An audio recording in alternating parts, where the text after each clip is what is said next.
Buzz l'éclair, ranger de l'espace. Il y a longtemps qu'on s'était vus. Pour un peu, vous me manqueriez, vous savez. Mon pauvre ami, vous n'aviez donc pas remarqué que la porte était basque? Je clique 2 fois. Imbécile, tu cliques. Ah bah merci, t'es sympa. Bonjour et bienvenue dans un revival de l'attaque des sorties. Aujourd'hui, on s'improvise un petit épisode sur Star Wars Vision, saison 2, qu'on avait déjà initialement traité dans le podcast. Bonjour Ista, bonjour Claire, comment allez-vous ? Bonjour. Bonjour, tout va bien, ça va. Ça Ça va, ça roule. Content de venir parler un petit peu de Star Wars. Oui, parce que j'aime Star Wars. Voilà, les termes sont dits. Bah non, en vrai, ouais, carrément.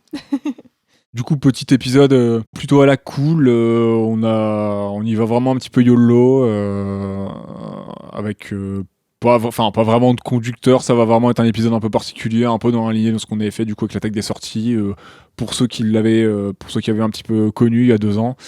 Là, ce sera un épisode principalement dans un premier temps pour Patreon. Donc voilà, petit épisode à la cool parce qu'on avait envie de parler de cette nouvelle série, enfin saison de la série Star Wars Vision, série d'anthologie de courts-métrages dans l'univers de Star Wars. Tu veux nous présenter ça rapidement, Claire ? Ok. Du coup, oui, donc bah moi j'étais pas là sur l'épisode 1 et d'ailleurs je n'ai pas vu la saison 1, je suis une mauvaise élève. Du coup, je m'attaque directement à la saison 2, c'est parti. Un scandale. Après, comme c'est une série anthologique, bon, c'est pas très grave puisque le principe c'est que chaque épisode est indépendant, réalisé et produit par différents studios d'animation, ici internationaux pour la saison 2 et non plus seulement japonais comme c'était le cas dans la saison 1. Du coup, ce que j'ai trouvé chouette, et ce qui est chouette, c'est que les thèmes abordés, les techniques d'animation, les scénarios sont libres et ne répondent pas à l'obligation de s'inscrire dans la chronologie officielle de l'univers Star Wars et donc d'être canon. L'univers et les codes de Star Wars... Exactement. Comment ? Non, je dis exactement. Ah, oui. C'est ce que j'expliquais à Nero tout à l'heure, parce qu'on parlait des restrictions que Disney fait sur les univers Ouais. pour canon, etc. Et que c'est très verrouillé, quoi. Ouais. Mais là, non, quoi. Bah, Pas sur Vision. Là, non, en effet, on s'en rend compte en regardant un peu tous les épisodes qui sont très différents. Du coup, ici, l'univers et les codes de Star Wars, ils sont plutôt un tremplin pour raconter une multitude d'histoires différentes, développer diverses thématiques, propos ou morales. Si certains épisodes sont plus sérieux et abordent des thèmes parfois politiques, sociaux, culturels, des histoires personnelles graves et déchirantes, d'autres sont plus légers, féeriques ou poétiques dans leur approche. On a du classique, du plus abstrait. Bref, j'ai trouvé ça plutôt très riche. En termes de genre, on brasse la science-fiction évidemment, comédie, drame, aventure, fantastique, voire même un peu horrifique parfois. Donc on a de quoi faire, quoi. Exactement. Ouais, c'est vrai qu'il y en a pour tous les goûts. Donc, nous, avec Ista, donc on avait déjà traité la saison 1 à l'époque. On avait globalement plutôt apprécié. N'hésitez pas à aller écouter cet épisode. Hein, il est encore en ligne et dispo. Hein, il fait partie un petit peu des épisodes hors série qu'on avait fait en 2021. Du coup, est-ce que Claire, tu veux nous recontextualiser un petit peu Claire, elle a bien fait ses devoirs et tout. Alors que Est-ce nous, on que a tu rien veux foutu, quoi. recontextualiser un C'était petit pour peu rattraper le fait que j'ai pas vu la saison 1. Nous, on n'est pas revenu. On pensait pas directement revenir sur la prod l'idée globale du projet, vu qu'on l'avait présenté dans la saison 1. Mais oui, c'est vrai que c'est pas plus mal de le rappeler. Il y a quelques changements quand même dans la 2, quoi. Ouais, si tu veux, Claire, fais-toi plaisir si tu veux nous rappeler un Pose petit ton peu flow. le contexte un peu le principe aussi de Star Wars Vision finalement. Alors, du coup, pour rappel, la première saison de Star Wars Visions est annoncée en décembre 2020 par Disney et Lucasfilm. La démarche derrière ce projet est de présenter un ensemble de courts-métrages s'inscrivant dans l'univers de Star Wars, mais avec un regard particulier et propre à la Japanimation, répondant donc au code et à la vision de cette dernière. Chaque épisode, au nombre total de 9, était porté par un studio d'animation japonais différent. L'idée n'est pas si surprenante puisque George Lucas a toujours été très inspiré par le cinéma japonais, notamment dans la création de son œuvre Star Wars. Il cite en source principale le cinéma de Akira Kurosawa, très grand réalisateur japonais derrière les films Rashomon 1950, Les 7 samouraïs 54 ou encore La forteresse cachée 58, qui est une inspiration directe de Lucas pour Star Wars. Dans cette... Moi, j'ai juste un truc qui est faux Ah, dans mince. ce résumé. c'est que en fait, il y a pas les 9, ils sont pas tous faits par un studio différent parce qu'il y avait genre Trigger en a fait 2. Ah d'accord, ok. Je pensais Par que exemple, chaque. c'est tout. Oui, c'est la première saison, ouais. Ouais. ouais. Je pensais que chaque épisode. Mais là, était sur la nouvelle, indépendant. oui, c'est un studio par épisode. Ouais, bah en fait, Sur la saison. je t'avoue que j'ai pas compté les studios, mais j'en ai vu pas mal des studios japonais, donc je me suis dit que ça reprenait le même format que la saison 2. Je me Ouais. suis dit, ah bah chaque épisode est. Je crois Et qu'il y en a indépendant 7, et un truc différent. comme ça. Ouais. D'accord, ok. Et du coup, dans cette deuxième saison, Disney et Lucasfilm souhaitent diversifier encore le concept et ne plus se limiter au regard d'un seul pays, puisque chaque épisode est produit par un studio d'animation de nationalités différentes, apportant donc un style, des codes à la fois culturels, sociaux et tout simplement techniques divers et variés. Ouais, ce qui est plutôt stylé. Et finalement, c'est plutôt. Enfin, c'est plutôt dans les thématiques que les studios vont se rejoindre, mais on y reviendra. Ouais, ça c'est... Et vous, quel est votre rapport bon, Ista, je le sais un petit peu. Si vous avez écouté nos épisodes précédents, ça fait déjà 2 fois qu'on parle de Star Wars. Mais ouais, Ista et Claire, bah, du coup, quel est un petit peu votre rapport à Star Wars pour les gens qui ne le savent pas? On peut faire clair et concis, il n'y a pas de problème. Bah, moi, j'adore. C'est clair et concis. C'était clair et concis. C'est vrai. Non, mais moi, c'est un univers que j'aime beaucoup, que j'ai découvert quand j'étais gamin et tout. L'épisode 1, pour moi, c'est une sacrée claque au cinéma quand même si je sais que le film est pas ouf, mais c'est un gros souvenir d'enfance. Quelque chose qui m'a marqué, quoi. L'épisode 3 aussi, là, je les cite. Et moi, c'est un univers que j'aime bien suivre. Bah, maintenant, toutes les séries, je regarde tout ce qui sort. J'ai lu des comics Star Wars. C'est un univers que j'aime bien. Je suis toujours content qu'il y ait du Star Wars. Ok. T'es au point, quoi. Ouais. Clairette. Alors moi, je peux pas être considérée comme une fan incontestée de Star Wars. En termes d'historique, globalement, j'ai vu tous les films. En termes de série, j'ai vu seulement celle Star Wars Clone Wars de 2003, donc réalisée par Genndy Tartakovsky. Et j'ai vu aussi la saison 1 de Mandalorian. J'ai même pas vu la saison 2. Mais globalement, ça s'arrête là. J'ai quand même plutôt baigné dedans parce que mon frère, en revanche, était un grand fan de Star Wars dans sa jeunesse. Donc, on s'est maté les films plusieurs fois. Il y avait des dessins partout de petits Jedi dans la maison, genre sur le frigo, partout. Genre vraiment, c'était ça et Spider-Man. Genre vraiment, c'était ces deux trucs. Il y a encore des traces sur le frigo, ouais, les petites manettes. Carrément. Il a un peu lâché, mais en vrai, il est toujours un peu fan quand même. De Star Wars.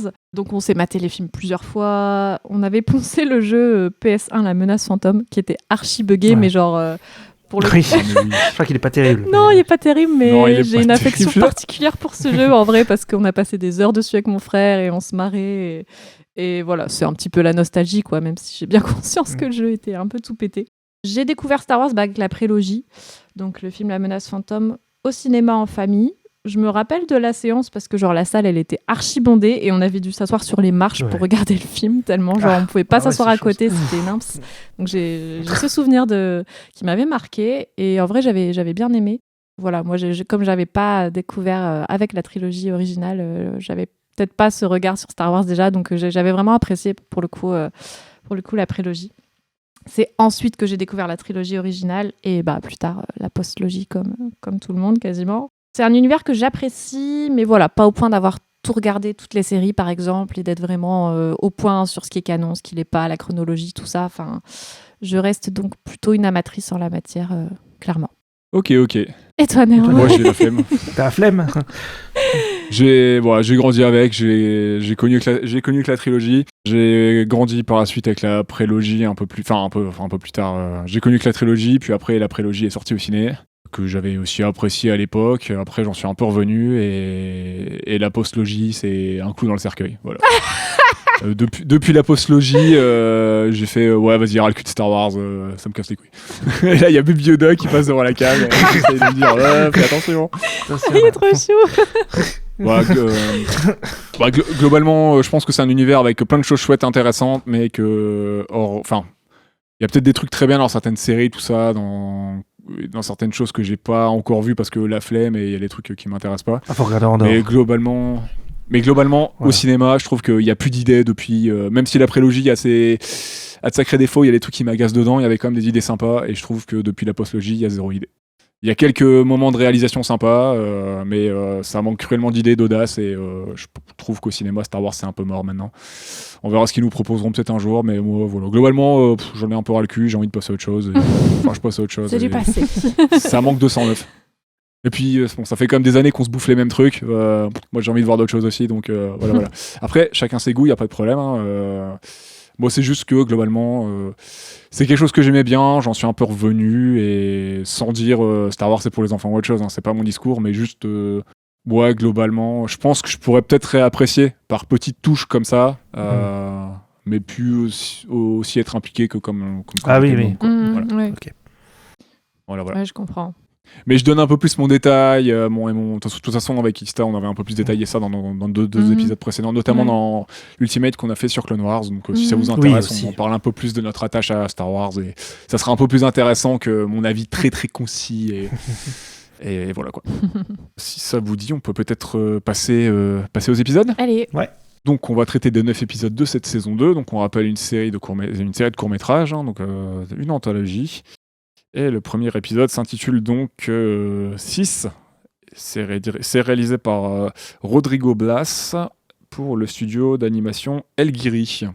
Donc Donc c'est le studio espagnol, sur le coup. Studio espagnol, c'est ça. D'ailleurs, je crois qu'il est même fondé par Rodrigo Blas, d'ailleurs, ce studio. Ah, c'est possible. Qu'avez-vous pensé de ce premier épisode ? Je sais pas. Eh ben, il est commence. pas mal. Hein. Ça parle de la peinture, de l'art et tout. Il y a un parti pris esthétique sympa, enfin, moi que j'aime bien. Ouais, j'ai l'impression que c'est ce qui m'a frappé le plus, moi. Ouais. C'est une des rares fois, ou c'est peut-être la première fois où l'art est inclus dans Star Wars. Enfin, Oui. l'art fait partie de l'histoire. Bah, il n'y a jamais eu de peintre dans Star Wars. Enfin, j'ai pas le souvenir d'une personne qui peint dans Star Wars, quoi. Bah même, ça va revenir dans un autre épisode, mais vraiment Oui. inclure le principe d'art, le concept artistique dans Star Wars, ça me parle pas en fait. Pas dans les films non, mais même dans d'autres séries ou autre chose, même forcément que j'ai pas forcément vu, mais ça me parle pas ce principe-là. Si, il y avait un peu les tags et compagnie dans, il y a un des personnages, de la série Rebels là qui fait des graphes là, qui tag son masque de Mandalorian et compagnie, mais l'art est pas vraiment intégré au récit, j'ai l'impression quoi. Non, j'ai pas le souvenir que ça soit intégré aussi. C'est vrai que là, c'est vraiment intégré dans l'histoire, quoi. Oui, puis des fois, on est même plongé dans la toile, en fait. Enfin, le décor devient... Le paysage devient la toile de l'artiste. Enfin, on est littéralement projeté dans sa peinture. Donc, je trouvais ça super intéressant, ce rapport à la peinture, à l'art, parce qu'elle-même, elle est peintre.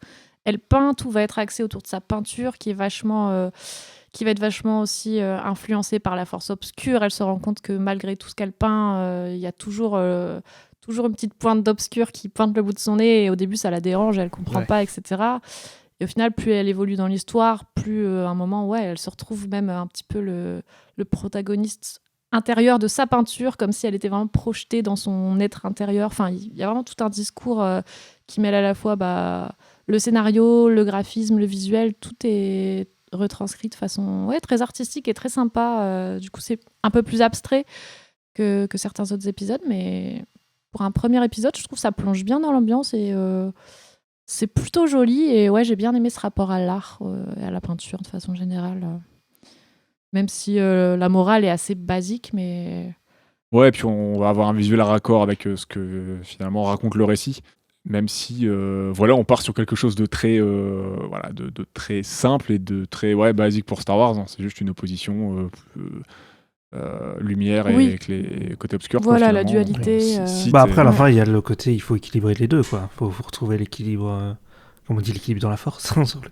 Mais il faut quand même embrasser une part de son côté obscur, mais pas entièrement, quoi. Enfin, faut un peu des deux, quoi. En fait, c'est quand elle accepte sa part sombre qu'elle devient entière, en fait. Qu'elle comprend que l'obscur fait partie d'elle et qu'elle devra gérer avec ça, et que c'est pas en refoulant ça qu'elle arrivera à s'accepter, quoi. À la fin, on comprend qu'elle-même est consciente que c'est un équilibre et que tout est question d'harmonie, que les choses se juxtaposent bien ensemble, et que le noir fait partie intégrante de sa toile et que c'est ok, quoi. Enfin, C'est ce qu'on comprend un petit peu à la fin. Faudrait l'expliquer aux Jedi constipés, ça. Peut-être, oui. Les Sith, ça va de soi, mais les Sith, eux, enfin, la plupart du temps, ils n'hésitent pas à aller piocher aussi du côté clair s'ils ont besoin de se servir de certains pouvoirs. Hein. Oui, c'est ça. Les Jedi qui sont réticents à se dire « Ah non, moi je touche pas, c'est ça, là. » Ah, c'est cracra. Ouais. Après, on comprend que l'héroïne, elle a un background quand même où apparemment c'est une ancienne apprentie Sith. Donc peut-être que c'est pour ça qu'elle a voulu rejeter autant le truc, parce que si elle a décidé de plus suivre cette voie, peut-être qu'elle a voulu totalement faire un trait sur ça dans sa vie et se dire bah non, ça fait plus partie de moi, ça fait pas partie de moi. Et donc on comprend qu'elle était un peu dans le déni de ça jusqu'à la fin où elle accepte cette part d'elle-même, quoi, symboliquement en tuant son maître d'ailleurs. Ouais, puis les séquences d'action sont très chouettes, on a de beaux visuels, on a encore un super robot, hein. Meilleur perso encore une fois, je dois. Ouais. Ah bah les droïdes dans Star Wars, c'est souvent le plus réussi, ouais. Souvent. On est d'accord. Là-dessus, on est bien d'accord. Même elle est armée d'un bras robotique. Donc, je sais pas. Oui, c'est vrai. Ça fait peut-être écho à son passé, un ancien combat qui se serait pas bien passé. Enfin, ça a l'air d'être en tout cas un témoignage de son passé un peu plus violent, quoi. Est-ce que ça serait pas un clin d'œil à Anakin et Luke? Oh là là. Oh là là. Peut-être. Wink wink. Je sais que moi, ce qui m'a marqué aussi, c'est les étincelles sur le sabre. À un moment, elles feraient traîner sur le sol. Et le moment, les étincelles, comment ça faisait, je sais pas. Je trouve qu'il y avait un petit côté Spider-Verse un peu à ce moment-là. Je sais pas pourquoi, mais il y avait un côté comme ça. Il y a vraiment un côté street art et il y a ce côté vraiment painting sur la 3D qui s'est vraiment démocratisé sur le grand public avec Spider-Verse. Oui, on pouvait retrouver. Moi, ça m'a fait un peu penser sur le concept à des jeux comme The Blob. Je sais pas si t'as connu avec les boules de peinture, les personnages en boules de peinture qui pouvaient foutre de la peinture partout, colorer le décor et tout. Et ça m'a fait penser aux jeux Nintendo là. Splatoon. Ah oui, Splatoon. Ouais, je vois ce que tu veux dire. Dans le délire, très pop et tout, et avec ce côté un peu street et tout. C'est vrai que le combat est stylé, joli. Enfin, les lumières sont bien gérées, et puis je sais pas, je trouve ça joli, les étincelles, comme on disait, de sabre, ça fait un peu éclat de peinture. Ouais, ça claque, hein. Jusqu'au bout, ils essayent vraiment de garder ce lien avec la peinture, quoi. Enfin, j'ai bien aimé, ouais. Donc globalement, on valide tous. Hein, Ouais, il est bien. C'est une bonne. On a tous apprécié. C'est un beau court-métrage. Ouais. Ah oui. Après, visuellement, c'est pas. Enfin, c'est joli. C'est peut-être pas ce qui me parle le plus en termes d'animation, mais c'est joli, quoi. En tout cas. Ouais. Eux, ils ont beaucoup vendu la saison là-dessus. Ouais, sur apparemment. Le trailer, c'était beaucoup celui-là. Apparemment. Ouais, c'était beaucoup celui-là. Il y a quelques visuels qui claquent, le visuel sur les lunes et tout, qui est vraiment bien là. Mais il y a quelques séquences bien sympas, quoi. Donc moi j'ai kiffé aussi, c'était chouette. C'est bien pour ouvrir la saison. Ouais. Puis les chara-design sont sympas. Coloré, je trouvais que ça marchait bien. L'antagoniste, il dit pas grand-chose, mais tu ressens sa présence un peu maléfique, quoi. Direct. Enfin, je trouvais que ça fonctionnait bien. Je viens de me rendre compte d'un truc là, en regardant un peu tout le résumé de tous les épisodes. En fait, c'est à chaque fois un personnage féminin, le personnage principal, non? Oui. Ouais, je crois. Oui. J'ai pas fait gaffe, mais là, c'est possible. Je me rends compte de ça. Ouais. À part pour The Pit, le trou, le 8e, où c'est... Il y a une figure fils, féminine quand même symbolique. Et pour les bandits de Golak aussi, c'est un grand frère et sa petite sœur, ils sont deux, quoi. Ouais. Sinon, il y a toujours, mais c'est plus la fille qui est importante que dans les bandits de Golak. Enfin, on en parlera après, mais ouais. Est-ce qu'on passe au deuxième épisode d'un? Pour moi, on peut. On peut, oui. Après, je sais pas si quelqu'un va rajouter quelque chose, mais pour moi, on peut. On peut, oui. Qui veut le présenter? Je l'annonce. Vas-y. Donc, épisode 2, c'est La Caverne des Hurlements. C'est réalisé par Paul Young. Et c'est conçu par le studio Cartoon Saloon. Studio, moi perso, que j'aime beaucoup. Oui, irlandais. On a parlé de eux pour Song of the Sea. Il y en a eu un deuxième ou pas? Non, on en a fait qu'un? Non, nous on en a fait qu'un. Ouais. Mais on l'avait déjà recité. Il me semble. Oui. Ils ont notamment fait un super banger en 2020 qui est The Wolfwalkers. Ouais. Là, direct d'entrée de jeu, je sais pas pour vous, mais j'ai senti leurs pattes tout de suite. Oui. La petite irlandaise rousse qu'on suit d'entrée de jeu, j'ai fait OK, on est chez Cartoon Saloon. Ouais. En vrai, meilleur épisode de la saison. Tu trouves? Ah, clairement, ouais, c'est celui-là, ouais. Ouais. Enfin bon, on reviendra peut-être à la fin sur le ou l'épisode qui nous a le plus préféré. marqué, mais ouais, enfin moi celui-là il m'a vraiment marqué pour le coup. Visuellement, il est Il incroyable. est en plus. incroyable. Enfin, Genre, Ouais, je sais pas. Moi, j'ai vraiment adoré. Il m'a capté direct. J'ai bien aimé le récit, même si, bon, on explorera encore le côté obscur, tout ça. Oui, ça fait penser un Mais- peu à l'Empire contre-attaque quand il y a dans la grotte, qui voit dans le côté obscur, etc. quoi. Mais il y a ce côté un peu lutte des classes et la petite Un peu gamine aussi, qui va être happée par le côté obscur. Ça s'arrête là. T'as pas la suite. ouais, C'est intriguant. ouais. Les visuels sont incroyables. Ouais, Enfin, il y a des plans. C'est vraiment de la Il folie. y a des plans de ouf. Le plan d'intro, il est cool. J'ai bien aimé cette structure un peu Oui. pyramidale, tu sais, ça fait penser un peu je sais pas, même des jeux vidéo, un peu avec cette hiérarchie où chaque niveau du dessous, il a un impact sur le niveau du dessus. Enfin, tu sais, genre, tu vois le dortoir, puis tu Ouais. vois, genre, ceux qui travaillent le charbon. Enfin, et tout est construit en pyramide comme ça, très écrasant, comme une sorte de petit bâtiment tout confiné, comme une prison presque. Et quand elle sort au dehors, d'un seul coup, tout est immense et vaste. Et là, ça m'a fait penser à un autre type de jeux vidéo, tu sais, qui sont comme Limbo et Little Nightmares, un petit peu, genre les Oui. cinématiques oui. platformers où tu as les petits personnages qui Ouais. avancent justement dans un décor un peu similaire, où tout est géant, tout est un peu horrifique, écrasant, quoi. Et puis tu vois ce petit personnage qui avance de manière linéaire. Avec des créatures inquiétantes, disproportionnées, un petit peu des monstres à la Dali, et on en retrouve un petit peu dans cet épisode avec les robots, avec leurs longues pattes et tout. J'ai pensé à Dali lorsqu'il monte Oui. sur les... Je sais plus comment ils s'appellent ça, les motos volantes, quoi, pour se barrer et tout. les speeders, ouais. ouais. Bah, c'est incroyable. En plus, tu vois le bleuté derrière, tu vois l'horizon, Ah ouais, c'est les lunes, magnifique, l'horizon hein. de leur planète. Là, ils sont écrasés par le gigantisme. Ouais. C'est incroyable. Tout est Franchement, ça fait une de ces surdimensionné. peintures. Ah ouais, ça fout une claque. Rien que visuellement, t'es là déjà genre, ok, bon, c'est parti. En vrai, même si l'histoire, elle reste en effet axée sur cette part aussi de dualité, le bien, le mal, enfin voilà, on est dans Star Wars, quoi, mais j'ai trouvé quand même que c'était assez subtil dans la manière d'être amenée, parce qu'en fait, finalement, elle se barre d'une ferme, une usine impériale, quoi, gérée par l'Empire, Ouais. à la recherche d'une autre vie, donc du coup, tu peux pas t'empêcher d'espérer qu'elle trouve quelque chose de mieux, tu vois, le bien quelque part, et elle Oui. est guidée un peu par cette foi, cette force, cet espoir, même s'il y a toujours ce subtexte un peu inquiétant, etc. Donc jusqu'à la fin, tu te dis c'est peut-être une épreuve pour arriver dans le bien. Et lorsqu'à la fin, tu te rends compte que en fait, c'est pour être, devenir apprenti Sith, quoi. Enfin, je trouve que tu te prends un peu une claque quand même en te disant, ok, en fait, elle quitte le mal pour aller vers le pire, et je sais pas, il y a un truc vraiment pesant et fascinant, quoi, de se dire, ah ok, enfin je sais pas, c'est pas optimiste du tout, et genre c'est... Ouais, enfin, je sais pas, il y a même beaucoup de toute la séquence dans la caverne, il y a beaucoup de choses horrifiques, empruntées du cinéma d'horreur et tout. Enfin, moi, j'ai trouvé ça incroyable, quoi. C'est ça qui est marrant, parce qu'il y a ce côté sorcière, démon dans la caverne. C'est ultra noir. La seule lumière qu'il y a, c'est le sabot rouge, les lueurs rouges dans les yeux. Ouais. De la, entre guillemets, de la banshee, quoi, de la sorcière. Ouais, c'est ça fait Par Banshee, carrément.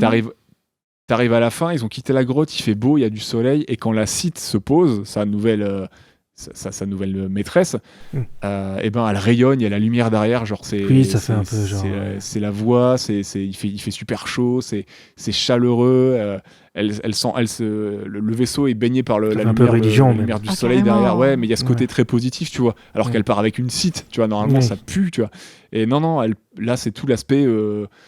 tu vas vers la lumière, tu vas vers quelque chose de amélioratif, de positif, et ça va être cool en fait. Alors que en fait non. Tu pars pour aller tuer des gens là. Ouais, c'est ça.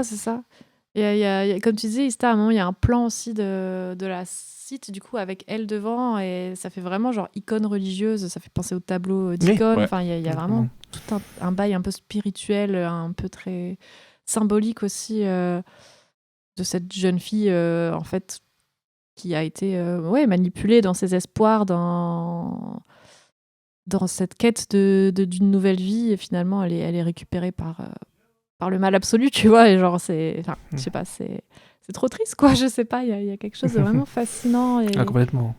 Il y a le pape qui débarque et qui lui dit vas-y, viens avec nous. Ouais. Et je sais qu'il y a un plan qui m'a un peu marqué, c'est juste avant qu'elle batte le. Enfin, c'est pas un monstre, c'est un peu. En fait, on comprend pas. Enfin, à la fin, j'ai l'impression que c'était juste une vieille, quoi. Bah, ça a l'air d'être une vieille site, un truc comme ça. vieille entité sensible à la force. Bah, de toute façon, c'est la force, hein. Elle est sensible à la force vu qu'elle l'utilise. Mais juste quand elle tend la main et que pour prendre, tu sais, elle tend la main comme ça, et ça fait un plan, je sais pas, ça faisait un truc, un peu aussi religieux, je trouvais, parce que t'as la lumière qui vient sur elle comme ça, et elle tend la main pour prendre le sabre qui vient à elle, et elle, pendant que l'autre elle est en train de la choper. Et je sais que ce plan-là m'a vachement marqué sur le coup. Ouais. Bah, c'est là où elle se rend compte que c'est c'est pas qu'une épreuve dans son esprit, comme elle disait, c'est pas un fantôme, c'est une vraie personne, quoi. Et du coup, voilà, l'acte qu'elle va commettre, enfin, même si on le voit pas à l'écran, on se doute de ce qu'elle commet, quoi. C'est très ancré dans la réalité, quoi. Donc je trouve il y a une violence, en fait, dans ces images, même si elle est pas montrée, tu vois, pour une jeune gamine avec son sabre. Enfin, je sais pas, je me suis dit, ah ouais, ils y vont, quoi. Genre, c'est pas voilà, ils ont pas mis les dorures, les machins et tout. Non, je trouve le propos est assez cru dans cet épisode, et pour autant, ouais, c'est celui qui m'a le plus marqué et touché, quoi. Cette destinée de gamin. Ouais, pardon. Non, c'est. Je trouve que la bande de potes qu'elle a autour d'elle est très attachante aussi, les trois persos là qu'il y a avec elle. Et c'est un peu décevant qu'elle les choisisse pas à la fin aussi, sur le coup, parce qu'en gros elle doit faire un choix à la fin. Ce qu'elle veut pas les prendre, c'est soit eux, soit le site, quoi. Elle choisit le site, quoi. Donc c'est ça. C'est un peu triste, quoi. C'est carrément, elle s'arrache à sa famille de cœur, si je puis dire. Enfin. Ouais, c'est déchirant, vraiment. Enfin, en plus, on se doute de son. Enfin. Ce plan final, tu sais, sur son œil, comme ça. Enfin, je sais pas, et moi j'ai trouvé ça. Enfin, c'est super bien écrit, réalisé, animé. Enfin, vraiment. On dirait c'est un court-métrage, mais c'est ça, c'est un petit film qui raconte énormément de choses en, je sais plus, 14 minutes. Enfin, pour moi, c'est un des épisodes les plus aboutis, quoi, de cette saison-là. D'accord, ok. Ouais, je comprends. Et la musique est excellente aussi. D'ailleurs, je précise, mais... Ouais. C'est cette petite voix un peu... Enfin, c'est une voix de femme ou d'enfant avec juste quelques accords de piano derrière. Enfin, je sais pas, c'est entre la musique un peu pureté et la musique un peu inquiétante. Enfin, je sais pas, ils ont trouvé un bon truc pour doser aussi l'ambiance sonore et la musique qui vient parfaitement, je trouve, coller à l'ambiance générale du court-métrage, quoi. C'est vrai. Je suis bien d'accord. Cartoon Saloon, ils ont encore fait très fort. Et ben, ça donne envie de continuer de voir la suite de ce que va nous proposer Cartoon Saloon. Ah oui. Carrément. Je pense qu'on peut passer à l'épisode 3 si ça vous va. Yes. Ouais, c'est parti. Dans les étoiles, In the Stars de Gabriel Osorio et conçu par le studio Punk Robot, un studio que je ne connais pas. Je connaissais pas non plus. Studio chilien sur le coup. Oui, c'est ça, ouais. Donc là, on était sur des épisodes avec... le premier épisode, c'était plutôt axé 3D, 2D. Le deuxième épisode, beaucoup 2D. Et là, je crois qu'on est sur la stop motion. On est sur la stop motion, celui-là, c'est ça. Mélange 3D et stop mo, Ouais, un mélange de 3D et stop mo qui est... que moi, j'ai trouvé plutôt cool. Je sais pas ce que vous en avez pensé. Le chara design, j'ai vraiment beaucoup apprécié le chara design. Moi, c'est un de ceux c'est peut-être mon préféré, celui-là. Je sais pas pourquoi, mais... Enfin, je sais pas pourquoi. Ouais, parce que je sais pas, le côté palpable et tout, le côté... Je sais que les lumières m'ont vachement marqué dans celui-là.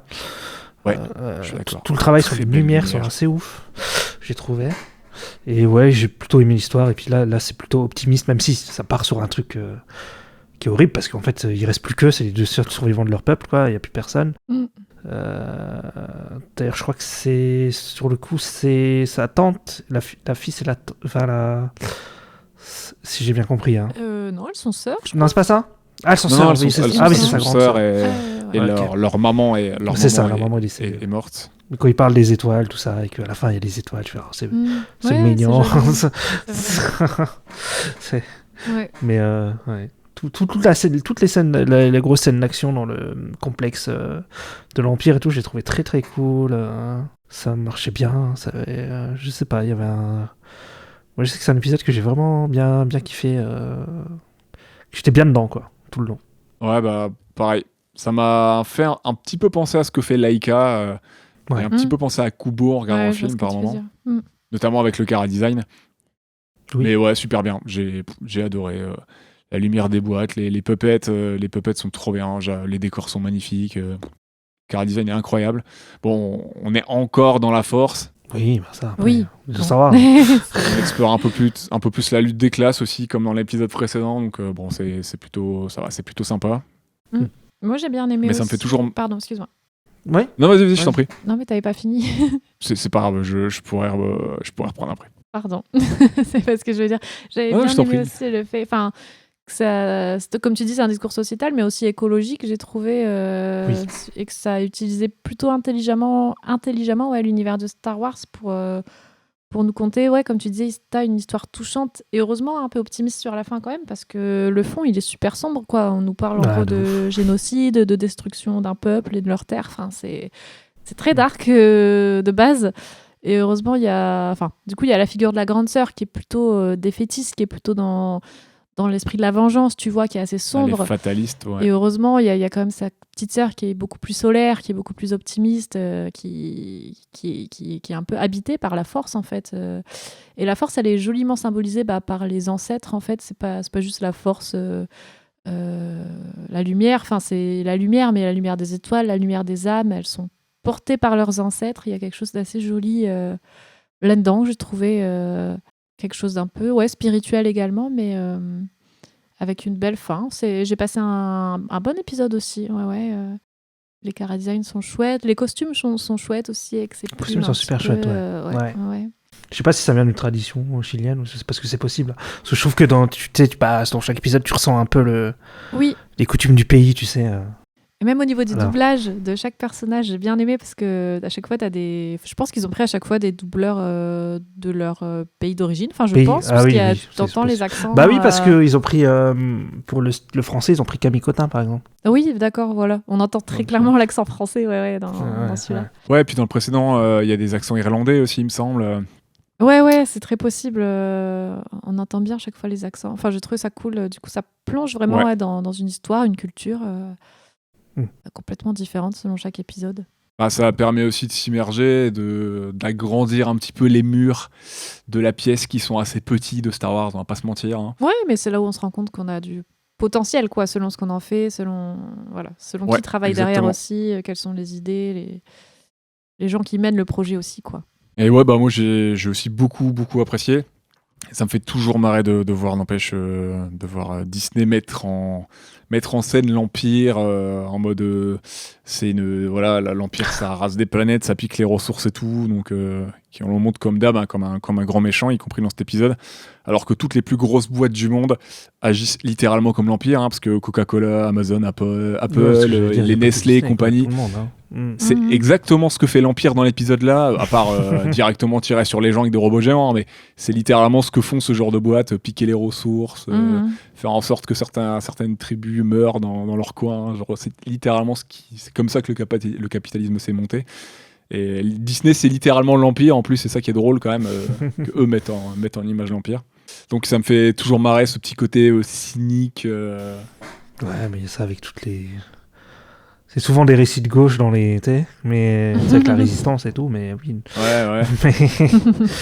mais bon. Ouais. C'est pareil avec Warner, avec Dune ou des trucs comme ça, tu vois. Enfin, c'est pareil, quoi. Ouais, mais bon, il y a littéralement des boîtes. Il y a des entreprises, tu pourrais mettre... dans cet épisode, sur l'enseigne de la boîte, tu pourrais mettre Coca-Cola sans problème ou Nestlé. Oui, clairement, oui. Genre piquer littéralement l'eau, enfin bref, je vais pas commencer ce genre de discours-là, mais piquer littéralement l'eau T'as commencé maintenant. De certains pays, empoisonner les gens les nappes qui phréatiques, machin, ouais. autour de leurs usines pour les faire, et à côté de ça, ils doivent racheter eux de l'eau en magasin, enfin bref. C'est littéralement ce que fait Nestlé en Amérique du Nord. Oui, de toute façon, là, on est en plus dans une crise de l'eau, dans la vraie vie, et tout. Donc c'est plutôt gaulerie de voir ça, alors que c'est littéralement ce que vivent certaines personnes, quoi. Enfin, gaulerie, on s'entend, hein, c'est plutôt ironique qu'autre chose. Oui, c'est pas très rigolo, mais bon. Donc ouais, très chouette épisode. Ça nous rappelle que le capitalisme, c'est bien de la merde. Et, c'est pour ça que je l'ai aimé, je pense. Peut-être. Épisode anticapitaliste. Ouais. Que vivent les jeunes hippies avec illusionnistes, bercés d'illusions, et plein de pouvoirs magiques, et qui vont foutre le sbul dans ces grosses boîtes. Exactement. Bah écoutez, on peut enrayer sur l'épisode 5, ça vous va? Épisode Épisode 4. 4. Je sais que 5, tu vas oh là aller là, vite, mais quand excusez-moi, même. j'ai sauté l'épisode 4. L'épisode 4 qui intitulé subtilement Toujours I'm 4. Your Mother ou Je suis ta mère. Je pense qu'il y a un message. Un petit peu, hein. Oui. Mais c'est peut-être, je trouve, l'épisode le plus frais. Ah ouais, Ah j'ai oui. adoré. En même temps, Hardman. Ouais, il est drôle, hein. J'ai vu Il est Hardman, très je fais drôle. oui. J'avais pas encore vu l'épisode, j'étais trop refaite. Il est vraiment grave cool. Enfin, visuellement, c'est Hardman, c'est toujours gaulerie à voir, c'est trop bien. Et j'adore les couleurs, j'adore les marionnettes encore une fois. Donc bon, si c'est Hardman, bien sûr, c'est de la stop motion pour ceux qui connaissent. Complètement. Et c'est peut-être l'épisode le plus frais des 2 saisons, quoi. Dans le sens, je dis ça, pas dans le sens où les autres sont nuls. C'est hein, quelque dans chose le qu'on sens n'a où- jamais vu, quoi, hein, sur le coup. On a- Bah ouais, en court-métrage, on en Style a Hardman, encore eu. Star Wars en style Hardman, quoi. Ouais, non, C'est c'est. Bah, en style Hardman C'est et- vrai que c'est marrant, quoi. Et aussi juste une course de vaisseau, quoi. Genre, il n'y a pas la force, rien. Enfin, c'est juste Oui. la condition sociale et une course de vaisseau. Ouais, c'est vrai que je crois qu'on avait fait cette reproche à la Ouais. saison 1, on disait que c'était trop basé sur les Jedi et la Force, quoi. Ils ont recommencé Il y pour la avait- saison 2, sauf pour cet épisode-là. Ouais. Oui, ça manque de... Oui, bah là, on a un pilote, quoi. Parce qu'on pourrait faire des trucs avec des chasseurs de primes, des agents impériaux, des trucs comme ça, mais ouais, sur le coup, on reste beaucoup sur Jedi ici. Et ouais, là, sur le coup, c'est plus original parce qu'on est sur des... Ouais, Enfin, c'est quelqu'un... C'est une école... Elle est dans une école de pilote, le personnage? Je sais plus. Ouais, c'est c'est ça, une école de globalement. pilotage fondée par Wedge Antilles. Hein, donc Ouais, ça- Wedge Antilles, ouais, qui est dans l'épisode donc- 4. C'est après l'épisode 4 et peut-être même après l'épisode 6, du coup. Mais c'est un personnage Je sais qu'on voit plus dans si- les vieux sais films, plus si- dans la trilogie originale. Ouais. Je sais plus Ah, s'il d'accord. survit. Enfin bref. Mais en tout cas, c'est au moins après l'épisode 4, c'est sûr. Et ils sont sur son école à lui. Mais je pense que ça doit être après tout ça, quoi. Ouais. Et voilà, elle est là, elle est aspirante, elle, et il va y avoir une course avec les darons, familles. et les filles. Et elle a un peu honte de ramener sa maman avec toutes ses son vieux Vieux linge, taco. ses casseroles, tout ça, son vieux taco. Et finalement, elle va se pointer et on va avoir le droit à une chouette course, quoi. De ouf. De ouf. Non, l'épisode est vraiment sympa. Il est léger, il est drôle, enfin, il est. Ouais, ça fait du bien. Il est typique Hardman et genre c'est cool quoi. Moi j'ai trouvé ça trop rigolo Ouais, le mélange des deux complète. univers. Genre tu vois les. C'est cool d'avoir un peu de comédie en plus dans Star Wars. Oui, c'est vrai que c'est pas un truc qu'on voit beaucoup. Hein. Genre là, au début, Ah, tu sais, pas tu comme le ça, vois quoi. souder à un truc, elle se met à masse de Mandalorian, quoi. Oui, il y a Ça tellement bute, ça. de refs rigolotes et tournées un peu au sarcasme en fait, c'est ça qui est drôle. Mais je trouve ça trop mignon aussi de voir les différentes races entre guillemets de Star Wars version Hardman. Enfin, c'est trop mignon, genre Oui. les Jawas, les Twi'lek ou les Wookiees. Ah, le Chewbacca. Trop le mignon. Wookiee, ouais, il est incroyable. J'adore. Il est trop bien. Hein. Ils sont trop chouchou et puis il y a plein de couleurs pastel, c'est trop beau, les couleurs sont super jolies et bah de toute façon tout l'épisode je pense que c'est aussi genre une sorte de réinterprétation sarcastique un peu de la course de vaisseau non dans la menace fantôme surtout Oui. qu'elle s'appelle Annie enfin Oui. genre bon clin d'œil un peu obvious Oui. et elle gagne un peu la course avec son taco qui se casse en mille morceaux enfin genre il y a ce petit clin d'œil rigolo très léger qui fait du bien. C'est vraiment un bol d'air frais, je trouve. Voilà, genre ça se sert de l'univers Star Wars, mais vraiment en fond, quoi. Il n'y a pas de... Il n'y a pas, comme on disait, ouais, ce truc de dualité, les Sith, les Jedi, tout ça. Non, c'est une gamine qui va à l'école et qui a honte de sa mère. Et qui, enfin, en fait, c'est un scénario typical classique de la vie de tous les jours. Et c'est ça qui est Ouais. trop mignon, quoi.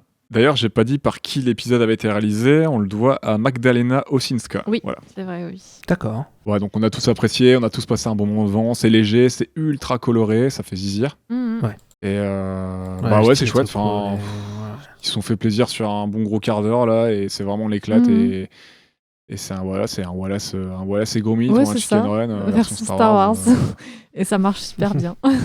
ça marche super bien, on est Ouais. d'accord. Même la musique est fun, ça accompagne les scènes d'humour. Enfin, genre, c'est marrant, quoi.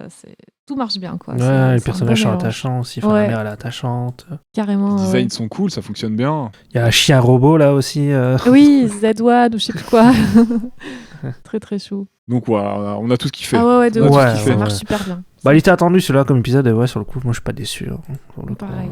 C'est curieux, tu dis la démarche, le style du studio Hardman avec du Star Wars, ouais, c'est vrai que Ouais, c'est bizarre. Hein. T'as envie de T'imagines voir, pas tu te dis, forcément, ah ouais, ouais. ok. Ouais.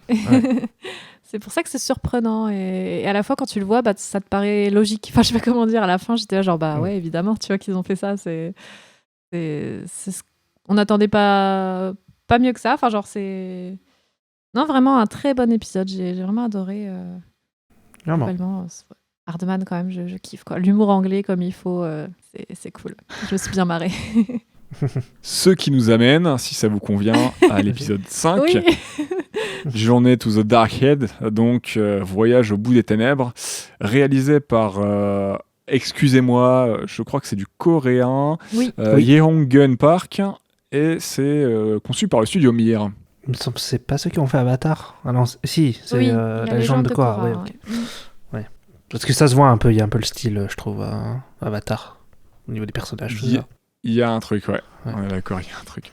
J'ai vu que c'est un épisode qui a été très apprécié, ça, sur Twitter et tout. Ah ouais, ouais. Ça. Ok. Ouais. Il y en a beaucoup qui voulaient dire, qui se disaient à la fin, oh, j'aurais bien une série entière là-dessus, comme ça et tout. Tu vois. Et vous, qu'est-ce que vous en avez pensé ? C'était pas mal. Enfin, moi, j'ai plutôt bien aimé, sur le coup. Après, moi, c'est peut-être pas celui qui m'a le plus marqué, sur le coup, tu vois.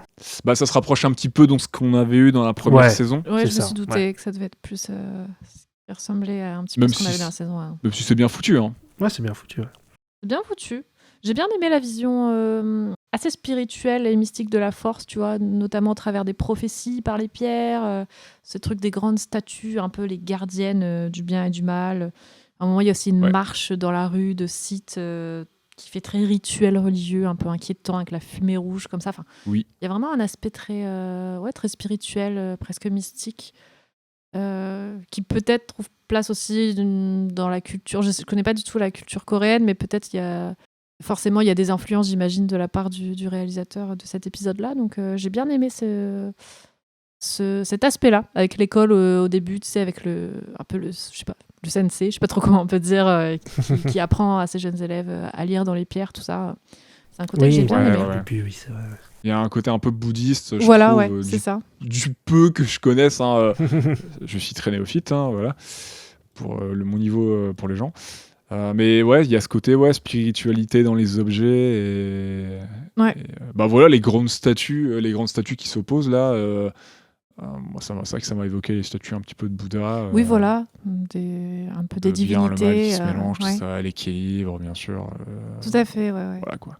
Oui, au final, ça reste encore un peu classique. À la fin, il se rend compte qu'il n'y a pas une statue qui incarne le bien, une statue qui représente le mal, mais que, encore une fois, tout est question d'équilibre entre les deux forces, etc. Mais l'épisode est sympa, il est classique, l'animation, elle est sympathique, mais c'est pas celle qui m'a forcément le plus marqué. Après, il sort un peu moins du lot par rapport aux autres, hein, c'est sûr. Ouais. Oui, c'est ça en fait. Mais il y a des jolis plans quand même. Les scènes de combat sont très cool. Je les ai trouvées ultra bien dynamisées. L'instant de fin est sympa. Ouais. Et j'aime bien les designs des persos. Il y a un mec qui les attaque là pendant ils sont en train de ils sont sur le vaisseau, je crois. Ouais. C'est ça. Moi, j'aime bien les designs des personnages aussi. Je le trouve très chouette. Ouais. Oui. Ouais. Bah, notamment de l'héroïne avec son petit chapeau, tout ça. Ouais, elle est chouette. Ouais. D'accord. C'est que c'est quand même très bien animé sur le coup. Mais oui, ça fait très... Un mélange de 2D et de 3D d'ailleurs. Hein. Mm-hmm. Utilisation de véhicules, caméra numérique, tout ça. Enfin, ça fonctionne bien, c'est dynamique. C'est vrai. Non, j'ai pas boudé mon plaisir devant. Non, pareil. C'était grave sympa. Moi non plus, c'était pas mal. En vrai, c'était pas mal. Mais... Ouais. Oui, ça se regarde. Globalement, de toute façon, la saison est très... la saison, elle est pas mal. La saison, elle est pas mal, C'est mieux que la première, je trouve.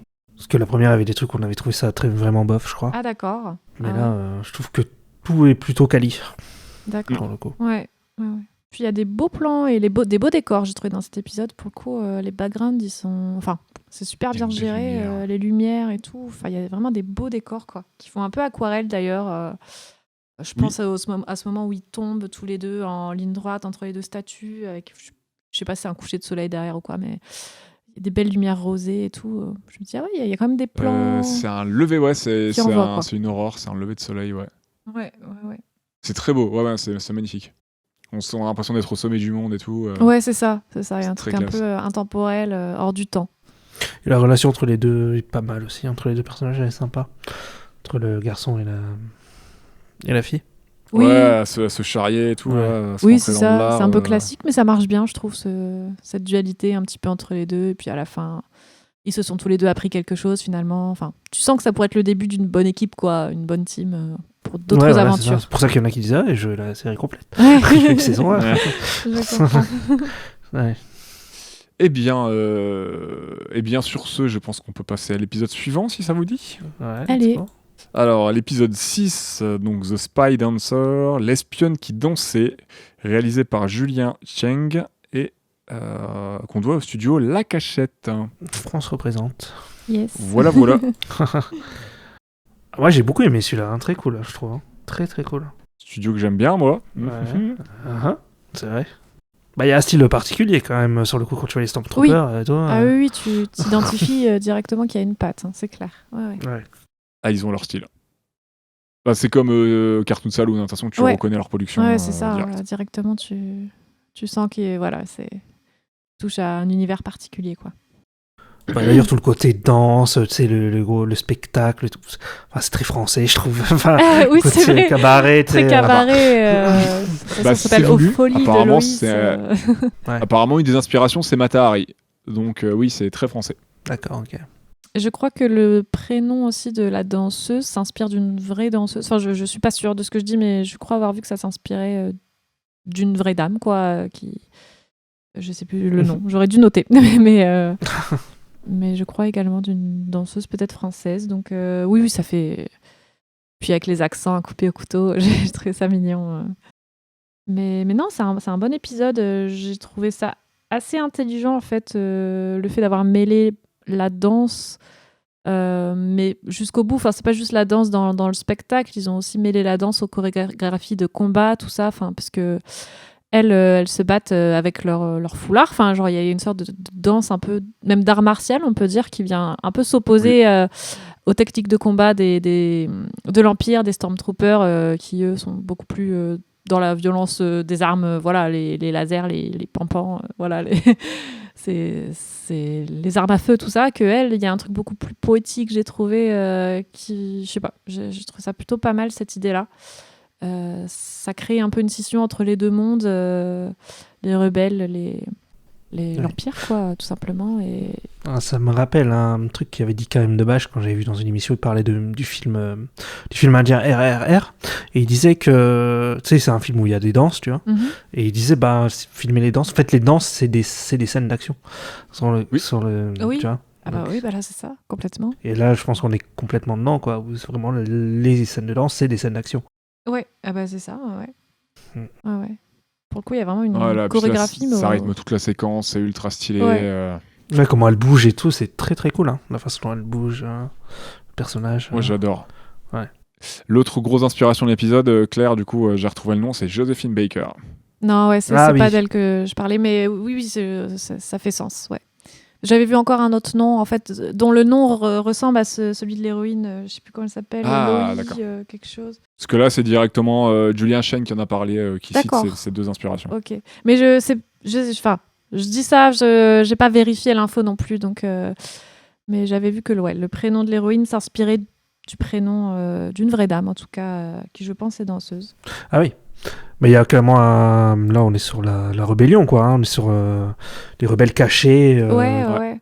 Moi, je ne boude jamais mon plaisir pour voir une production de Studio La Cachette. Je suis plutôt mais t'aurais pu être déçu, hein, tu sais pas. Hein. J'ai la foi, je suis vraiment pas déçu. J'ai adoré. C'est ultra stylé, c'est hyper bien mis en scène. Le trait est magnifique, ça claque, les couleurs sont incroyables. Les couleurs sont très belles. Les plans. Tu sais ce qui m'a marqué, moi, c'est que les Stormtroopers, ils enlèvent leur casque quand ils arrivent dans le... Je suis d'accord parce que je l'ai noté, je trouve on a un autre aperçu de cette guerre où je trouve que cette salle de spectacle, elle révèle aussi un autre côté de l'Empire, je trouve, tu sais, genre vraiment le divertissement, peut-être la vie... tout simplement la vie personnelle, tu vois, de ces gens quand ils sont pas à la guerre, qu'est-ce qu'ils font, ils vont voir des spectacles. Comme quand les militaires ils vont dans un bal c'est ça, tout à fait. Ah oui, que fait un nazi pour se détendre après tout. C'est un peu l'idée, tu sais. C'est toujours intéressant. Mais en même temps, on perd jamais trop de vue le combat, puisque je trouve ça super bien pensé, le fait qu'elle profite de son art, donc du coup de son métier pour pratiquer quand même ces actes de rébellion de façon discrète et cachée, jusqu'à ce qu'elle fasse une rencontre qui la bouleverse évidemment, mais c'est plutôt bien pensé. Ouais, c'est bien pensé. Je trouve l'idée, ouais, aussi de la danse dans Star Wars, j'ai pas non plus... On avait de la musique, mais de la danse... Ouais, j'ai pas le souvenir de danse dans Star Wars. Parce qu'on a, tu sais, les... Comment ça s'appelle ? Les cantinas, où il y avait des musiciens, des trucs comme ça. Mais j'ai pas trop de souvenirs de gens qui dansent. Donc, sur le coup, c'est aussi un peu original, quoi, d'avoir choisi ça. Bah, il y a un petit peu de danse dans Star Wars, notamment dans l'épisode 6, hein, mais c'est plus de la danse qui va habiller un peu à fond, quoi. Ouais. Là, ouais, non, elle est au cœur du récit et... Bah, encore une fois, on ramène l'art. Oui, L'art au cœur exactement, du ouais. récit. Donc une deuxième fois, et ça va se reproduire encore 2 fois. Mhm. Donc là, on a la danse qui est couplée au combat et à une musique incroyable. La musique du cabaret, elle est incroyable, elle est vraiment jolie. Oui. Et aussi, ouais. La musique est très belle. couplée à des histoires de famille, de résistance et tout, et bah ça fonctionne bien et c'est stylé. Enfin, Ce qui est aussi intéressant, c'est qu'on voit la scission nette entre les deux et à la fois là où ces deux mondes se rencontrent un peu. Enfin, soit dans ce cabaret qui est un peu genre ce terrain où à la fois il y a enfin, bon, ils savent pas qu'ils sont rebelles, mais voilà, il y a ces danseurs là qui incarnent, nous on le sait, le mouvement rebelle et puis l'empire et puis à la fin d'autant plus ce symbole de ce fils perdu qui a rejoint l'empire malgré lui et qui refait encore le lien, tu vois, entre les deux personnages. Je trouve que c'est joli parce que Ouais. ça montre des nuances, tu vois, c'est pas juste blanc ou noir, tout est un peu lié et s'entremêle forcément, donc avec les histoires personnelles, familiales, tout ça, c'est plutôt un beau scénario, c'est bien écrit et non, c'est vraiment un bel épisode, j'ai trouvé. Il y a sa patte, ouais. Au début, tu comprends pas parce qu'elle est censée le tuer, puis d'un coup, elle le tue pas. Et je Ouais. me dis, pourquoi elle le tue pas Tu dis, mais c'est Ouais. pas lui, qu'est-ce qui se passe et tout. Oui, bah oui. parce Effectivement, qu'elle se rend compte que ce n'est pas le même chef de troupe. Et ouais. Ouais, mais c'est pas que ça. C'est parce que c'est son fils aussi. Bah, là, elle a un doute, et puis elle était venue pour tuer le... Oui, pas ce mec-là, ouais. Le vieux qui pensait qu'elle pensait qu'il avait pris son fils, et elle se rend compte que c'est pas lui et que tu me dis quelque chose. Mais voilà, enfin épisode incroyable avec un côté très arts martiaux, tout ça. Enfin, Aussi, ouais. moi qui regarde un petit peu, qui regarde des films d'arts martiaux en ce moment. Épisode 7, ça vous dit ? Allez. Yes. Et c'est parti, épisode 7, The Bandits of Golak, donc Les Bandits de Golak, réalisé par Ishan Shukla, que l'on doit au studio 88 Pictures. Indien. Studio indien, ouais, effectivement. Ça se voit. Oui. Comme ils sont tous Ouais. habillés et tout. Pour le coup, là, Le méchant avec la c'est grosse très moustache et tout. Ouais, ce qui est cool, parce que du coup, au niveau des costumes, de la musique, on a vraiment voilà, on sent l'apport de la culture orientale et indienne. Et j'ai trouvé ça chouette parce que pour le coup, ça. Enfin, je trouve encore une fois du jamais vu un peu dans Star Wars, de l'amener dans ce pan-là, cette vision-là en tout cas. Donc ça, de ce point de vue-là, c'est très intéressant. Après, visuellement, c'est moins ma cam. Là, on est dans full 3D.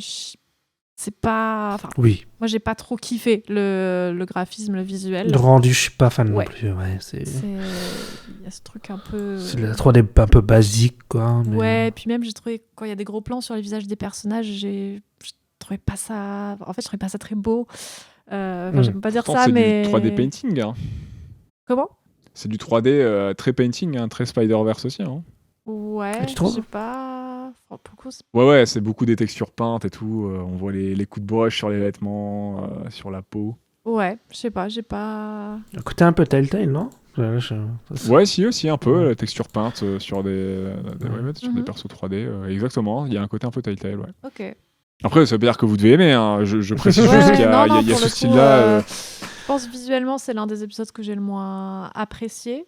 Mais juste visuellement, parce que pour le coup, j'ai bien aimé regarder l'épisode et même au niveau de l'histoire, si elle est plutôt simple, en fait, finalement, et basique, il y a des bonnes idées, je trouve. Toute cette partie dans le train, les combats au-dessus du train, ça apporte vraiment son lot de dynamisme. Il y a vraiment un truc sympa et original, j'ai trouvé, dans cette sorte de course-poursuite dans le train qui fait un peu course contre la montre parce que ils sont un peu coincés dans le train et en même temps, enfin bref, il y a des dangers qu'il n'y aurait pas sur une scène de combat standard et tout. Et puis l'histoire des deux m'a Parce que touchée, ouais, quoi. Ils sont attendrissants, je trouve, ce jeune frère et sa sœur. Donc, non, c'est une belle Ce que j'aime histoire. bien, c'est la grand-mère qui sort les sabres laser. Ouais, hein. elle est ultra badass. Ah. y a ce côté Far West. Hein. Un petit peu aussi, ouais, grave, le grave. train en plus. Ah bah carrément, c'est vrai que j'ai... Mm. Ouais. Bah moi, je t'avoue que j'étais chaud pour l'épisode. Quand j'ai vu qu'il y avait une tribu qui arrivait, qui allait prendre d'attaque le train et tout, je me suis dit, yes, vas-y. Et bah, finalement, un peu moins intéressé par la deuxième partie, où bah, finalement, ils arrivent dans un refuge, ils vont être aidés par une Jedi, la force, tout ça, tu es une élue. Et, Oui, ça revient au Oui, truc que tu dis. C'est Ouais, il y très a très trop. classique, je suis d'accord. Je suis d'accord. Ouais. Est-ce que c'est pas le récit qu'on a depuis 46 ans? Bon. Oui, non, Voilà. je suis bien d'accord, mais je sais pas, j'ai pas pu m'empêcher d'être touchée à la fin quand elle s'en Oui, va, qu'elle lui ça laisse marche, la... mais Enfin, je sais bon. pas, genre franchement, j'aurais pas dit non pour continuer un peu l'histoire et savoir ce qu'ils deviennent, tu vois. Je sais pas, moi ça m'a touchée, vraiment. Bon, après voilà, mais j'entends, j'ai trouvé ça très très classique aussi. Voilà, y a rien qui sort de l'ordinaire par rapport au code Star Wars, mais le fait que ce soit quand même très... Enfin, qu'on ressent vraiment l'influence de la culture indienne, rien qu'au niveau des costumes, enfin tout ça, ça apporte un truc en plus qu'il n'y a pas forcément dans d'autres récits Star Wars, et je sais pas, c'est peut-être ça aussi qui m'a séduite. Après, il y a un côté quand même où, tu sais, les gens, ils la voient avec la force et tu sais, ils la dénoncent, genre comme si c'était De ouf. une juif ou je sais pas quoi à l'époque de, tu sais, les Ouais. nazis, quoi. Oui, ils sont C'est, carrément en danger, ouais. Oui. J'aime bien les visuels, tout ça, moi, mais ouais, le récit, même si c'est cool, ils ont de nouveau ramené l'art, parce que la musique est un petit peu là, avec la flûte, tout ça. Ouais, c'est vrai. Oui, c'est vrai qu'il y a ça. J'aime bien les visuels, mais ouais, un peu moins emballé par le récit, parce que bah, finalement, on en revient encore un petit peu au même point. Après, bon, on fait jamais de miracle avec un court-métrage, mais bon. J'aurais bien voulu voir ce que ça aurait pu donner, peut-être avec l'équipe, les bandits, la tribu qui allait prendre d'assaut le train. J'étais curieux de voir ce que ça allait donner. Mais bon. Oui, c'est résolu assez vite après. Oui, c'est Ouais. vrai que c'est assez anecdotique comme moment. Mm. Bah, en fait, j'ai trouvé ça aussi mignon que le titre, tu sais, les bandits de Golak, du coup, en fait, ça fasse référence à eux et leur jeu, quoi. Et je trouve ça mignon, en fait. C'est pas... On parle pas de vrais Oui. bandits, quoi. C'est eux deux, les bandits, quand ils font leur petit jeu, C'est vrai. que le frère a un peu conçu, je pense, pour rassurer sa sœur et tout. Enfin, il y a quelque chose, je sais pas, d'attendrissant, je trouve, dans ces deux protagonistes, qui a bien marché sur moi, en tout cas. Ouais, non, mais je suis d'accord, les persos, c'était plutôt attachant. Ça montre encore que les Jedi, c'est un peu comme les Sith. Hein. Des fois, c'est un peu des enfoirés, parce que bah non, ton frère, on va le laisser dans la J'avoue merde. que je me suis Bon, dit, je mais prends il la va petite devenir fille. quoi, tout seul? Je prends la petite fille, toi tu te démerdes, tant pis si tu te fais buter. Nous on va s'occuper de la petite, voilà, il y a pas de place pour la famille. Ouais, c'est clair. Vas-y, mange tes morts, Ouais, allez, au c'est revoir, ça. bisous. C'est l'élu et personne d'autre, quoi. Bah, c'est la même fin que l'épisode 2, mais sauf que l'épisode 2, c'est avec les sites. Carrément, ouais. C'est Bah, on la retrouve même ça fin que dans pas mal l'épisode. Oui, d'épisodes, hein. mais Ouais. les sites c'est des ordures, donc ça peut se comprendre, tu vois. À la rigueur, tu te dis, ok, d'accord, c'est des salauds, ils veulent sauver que le plus fort, celui qui a plus celle qui a le plus de potentiel. Mm. Mais bon, les Jedi, c'est censé être le côté clair, le côté positif. Voilà quoi. Ouais. On sait tous que ce n'est pas vraiment le cas. Ah, ils fonctionnent en Ah, fait bah, sur non, les mais, mêmes principes finalement. Hein. Genre, c'est juste qu'il y en a qui combattent pour la lumière et l'autre pour les côtés plus tard. Que genre voilà, écoute ta colère, écoute ta rage, Qui tout pense ça. ici Mais que les c'est Sith... un peu construit sur le même schéma, quoi. Ouais, on est d'accord que les Jedi comme les Sith, c'est des extrémistes. Hein. Ben après, c'est mieux d'être quand même pour la défense des Avis gens à et chaud, tout avis ça. Extrémiste religieux, quoi. Mais oui, bah de toute façon, oui, je pense que on est dans cette binarité très. Voilà. Ah, j'ai jeté un pavé dans la mare. Il Dichotomique. y a des fans qui nous écoutaient, ils vont Le faire bien, qu'est-ce le qu'il mal, dit là voilà, c'est pour ça que c'est intéressant quand c'est plus nuancé aussi, quoi. Non, mais de toute façon, Exactement. il y en a qui ont toujours pas compris que oui, les Jedi ont fait nimp pendant la prélogie, donc enfin, on sait. Alors que bon. Ils ont beaucoup fait nimp, les Jedi. Ah bah oui. Beaucoup. Bah écoutez, sur ce fait nimp de parler de Jedi, on peut passer à l'épisode 8, The Pit, ou Le Trou, Mhm. réalisé par Lee Andre Thomas et Justin Ridge, du studio Stagio Lucasfilm. Donc c'est Lucasfilm et c'est ça, hein, je crois que c'est 2 studios dessus. Oui. Ouais, c'est Art ça. Stagio et Lucasfilm. Amérique Ouais. et Japon. Ah, donc comme Afro Samurai. Pardon. Qu'avez-vous pensé de ce film? Très, très sombre, je trouve. Très sombre dans le récit. Oui. Parce qu'il y a quand même un gamin qui se fait buter. Hein. On s'en fait coup. Et puis en plus, tu sais, il faut creuser tout le monde, puis après, il les laisse. C'est normal, tu sais. Ouais, clairement. Ah bah il faut optimiser les coûts, hein, les ressources. Hein. Ok, Romain, je sais pas de quel côté tu serais. C'est inquiétant.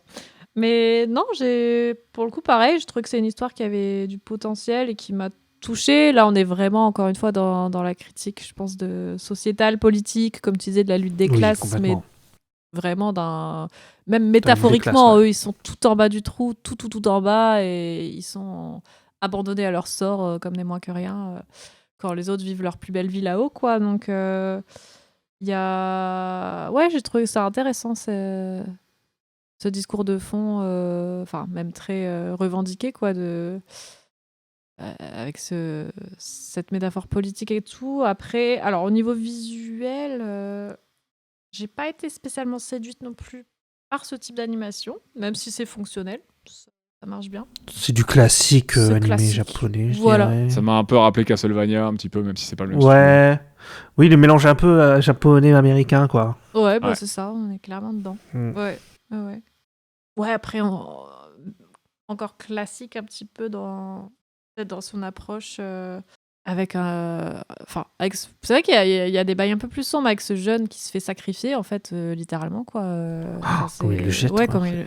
C'est vrai que ça m'a un peu choqué, là. C'est très, très, très violent, quoi. Et qui incarne un petit peu, bon, malheureusement par son sacrifice, un peu l'espoir du coup chez cette jeune fille à la fin. On voit qu'elle maîtrise apparemment la force, tout ça. Oui. Voilà. Le petit passage où il va dans la ville, là, il va... Ouais. Mais sur le coup, à la fin, il y a tous les bourgeois qui viennent les sauver. C'est ça. Après les avoir, enfin, ils ont monté la ville sur leur malheur. Ils ont finalement utilisé les ressources que eux Oui. avaient extrait de la terre, tout ça. Donc on fout la merde pas très loin pour se construire un beau petit coin pépouze. Et puis après, on laisse les chiens dans la merde et on se met des œillères. C'est vrai quoi. qu'ils ont jamais vu ce trou, quoi. Parce Ouais, qu'il le est énorme, trou le machin. béant, tu sais, j'avoue. Après, peut-être qu'ils sortent jamais de la ville, hein, j'en sais rien, mais Ouais. Bah, c'est ce que je me disais aussi. Ouais. Ils vont pas au Carrefour ou quoi. au Ils vont pas, Carrefour. C'est une belle allégorie de ce qu'on a réellement dans la vie aussi, hein, mine de rien. Hein. Ouais. Oui, non, mais c'est ça, c'est un peu la hiérarchie représentée de manière très physique aussi, tu vois, avec voilà, c'est les gens qui dirigent tout en haut et les gens qui travaillent, qui sont les vraies mains, quoi, qui salissent les mains tout en bas. Sauf que là, ouais, on est vraiment dans un discours assez violent, puisqu'ils sont abandonnés juste à leur sort, quoi, une fois qu'ils ont servi à extraire toutes les ressources. Bon, bah, ok. On vous tue pas, on est sympa, mais on vous laisse périr dans le fond du trou. Allez, ciao. Ouais, assez violent. Après, j'ai bien... Enfin, bon, elle est peut-être un peu, je sais pas, un peu cliché, un peu too much, la scène, tu sais, où je sais plus c'est quoi la phrase qu'ils disent d'ailleurs, écoutez, suivez la lumière, ou je sais plus quoi... Ouais, Follow the Light. Oui. Pour le coup, ça m'a mis des frissons. Genre, je me suis dit, ok, c'est un beau moment où tu les vois tous en file du coin de Zen, suivre les voies et tout. Bon, c'est peut-être un peu too much, j'en sais rien, mais j'ai trouvé que c'était un moment assez fort. Non, c'est sympa. Ouais. J'aime bien ce genre de moment aussi. Il y a un truc comme ça dans la série Rondeur que j'aime bien aussi. Ok. C'est gaulerie que Disney produise encore une fois un court-métrage anti-capitaliste qui dénonce Oui, très l'ultra-capitalisme. humain, très social. C'est tu sais. très drôle et cynique. Enfin, ça revendique quand même, je trouve, pas mal de choses. Ça se sert de l'univers Star Wars, mais pour dénoncer, pour le coup, je trouve, ouais, c'est ça, un discours très politique et social. Donc, bon, c'est... C'est vrai que quand tu sais peut-être ce qu'il y a derrière les bails de Disney parfois, c'est pas... Voilà, mais... Oui, bah, je parlais de Rondeur, c'est pareil. Hein. Il y a tout un délire comme ça. Il y en a un qui disait que c'était une série de gauche chez Disney, que c'était bizarre quand même. C'est complètement le même délire, hein, avec la résistance contre les grands corpos, machin. Lucas l'avait dit au bout de quand il a commencé un peu à regretter d'avoir vendu Star Wars, il a dit pourquoi j'ai fait ça, j'ai vendu mon enfant à l'Empire, je crois, un truc comme ça. Là, je pose ça là. Et est-ce que vous avez vu la petite séquence post-générique ou pas, non? Avec le petit tag, le petit graphe, Oui, non? oui, j'ai vu ça. Ah oui, j'ai dû la voir. Attends. Oui, ok. On ramène le côté street art. Ouais, carrément. Mhm. Avec le meilleur perso de l'épisode, hein, le sort de petit tatou là. Ah oui, c'est vrai. Personne de l'épisode. C'est bien aidé le héros à plusieurs reprises, ouais. Mais ouais, c'est grâce à lui qu'ils s'en sortent. Hein? Ouais. Carrément. C'est vrai, merci à lui. C'est lui qui fait les trous, je crois. pour qu'il Ouais, monte. c'est ça, ouais, carrément. Qui Ouais. réussit à escalader le mur. C'est meilleur perso de l'épisode, clairement. Eh bien, sur ce, on va passer au dernier épisode. Oui. L'épisode 9, meilleur que le dernier épisode 9 d'ailleurs. House Song, la chanson d'Aou, de Nadia Darius, Daniel Clark, et on doit ça au studio Triggerfish. Studio africain. Afrique du Sud, ouais. Qu'avez-vous pensé de ce film ? Je les trouve très colorés, moi, C'est sur le coup. super joli. Ouais, c'est joli. Hein. Très très joli. J'ai adoré. Incroyable. Ah ouais, c'est les couleurs, les personnages, les textures, parce qu'on retrouve un petit peu cet aspect.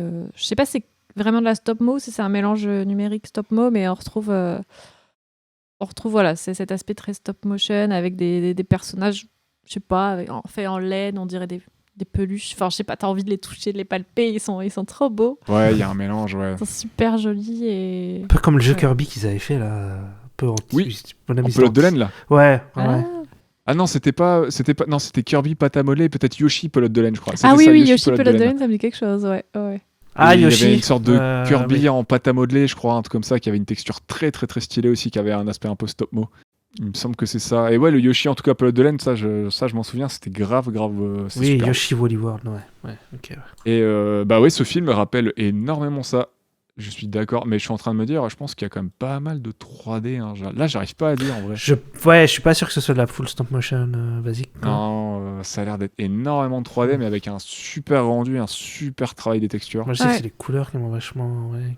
Elles sont incroyables. Les couleurs, la lumière, le chara design, Très j'aime solaire, beaucoup. ouais. Big up au chara design d'ailleurs de la Jedi que j'aime Ouais, beaucoup. de ouf. Tous les classe. persos sont plutôt bien designés. Je sais pas si c'est un verbe, mais. Si, enfin c'est pas un verbe, hein. C'est pas un verbe du premier groupe en vrai. Mais ça se dit. Voilà. Ça se dit alors.